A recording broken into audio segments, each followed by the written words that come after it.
বন্যায় বিপর্যস্ত নয়াদিল্লির বন্দরপাড়ায় অনিশ্চয়তায় জীবন পার করছেন বিন্দু পাণ্ডে এবং তার পরিবার। বন্যায় তার বাড়ি ভেসে গেছে, বাধ্য হয়েছেন নিরাপদ আশ্রয়ে চলে যেতে। ভেসে গেছে তাদের সমস্ত ফসল ও শিশুদের বই খাতা। যমুনা নদীর পানি বিপদসীমার উপর দিয়ে প্রবাহিত হচ্ছে। ঘরবাড়ি ও আশপাশের এলাকা প্লাবিত হয়ে গেছে।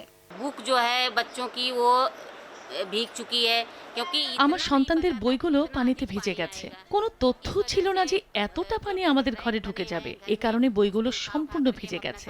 আমরা এগুলো তাকের উপর রেখেছিলাম। এখন আমার সন্তানরা কিভাবে পড়ালেখা করবে? बच्चे कैसे पढ़ाई कर सकते हैं। ভারতের পাঞ্জাব রাজ্যে গত কয়েকদিন ধরে ভারী বর্ষণে প্রায় 10,60,000 হেক্টর ফসলি জমি পানির নিচে। ফাজিলকা অঞ্চলে ভারতীয় সেনারা গ্রামে আটকে পড়া বাসিন্দাদের নিরাপদে সরিয়ে নিয়েছেন। ধানসহ বহু ফসল নষ্ট হয়ে গেছে।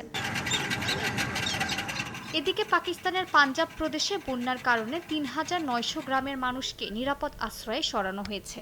মুলতান শহরে চেনাব নদীর বাঁধ ভেঙে পানি সরানোর পরিকল্পনা করা হচ্ছে যাতে শহরের পানি কমানো যায়। তবে চলতি সপ্তাহ পর্যন্ত বৃষ্টি অব্যাহত থাকার সম্ভাবনা রয়েছে। স্থানীয় প্রশাসন ত্রাণ সামগ্রী বিতরণে ব্যস্ত সময় পার করছে।